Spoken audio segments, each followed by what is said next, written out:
নমস্কার বন্ধুরা, শম্পা রান্নাঘরে সবাইকে অনেক অনেক স্বাগত। আজকে তোমাদের এই জাপানি পুঁঠির একটি রেসিপি দেখাবো।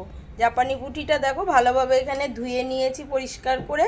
আর এখানে দেখতে পাচ্ছ কচি কচি সিম। আমার ননদ বেড়াতে এসেছিলো, ও একদম ওদের গাছের সিম আমাকে দিয়ে গেছে, একদম টাটকা। দেখো আমাদের তো আর বাড়িতে সব হয় না কলকাতায়, তো ও আমাকে দিয়ে গেছে একদম টাটকা টাটকা সিম ওর গাছের। আর দেখো কাঁচা কাঁচা টমেটো, এগুলো দিয়ে আজকের মাছটা আমি রান্না করব। তো রেসিপিটা তোমরা দেখতে থাকো।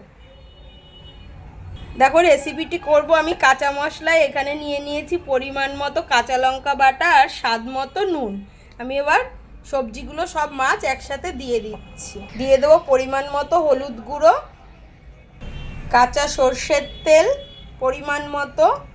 ভালোভাবে মশলাটা দিয়ে মাখিয়ে নেব।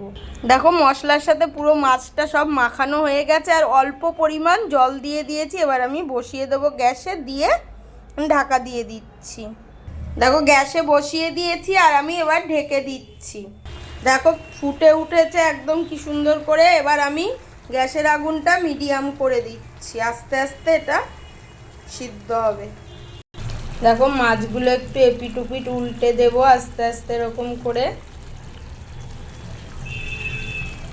এভাবে সব উল্টে দেবো ভালো করে। দেখো দেখো জাপানি পুঁটির রেসিপিটি আমার তৈরি হয়ে গেছে। আমি উপর থেকে ধনেপাতা কুচি ছড়িয়ে দিয়ে এবার নামিয়ে নিচ্ছি।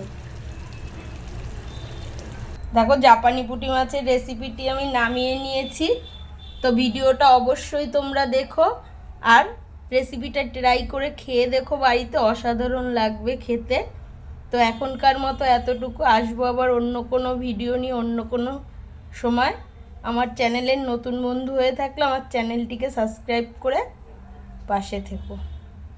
নমস্কার।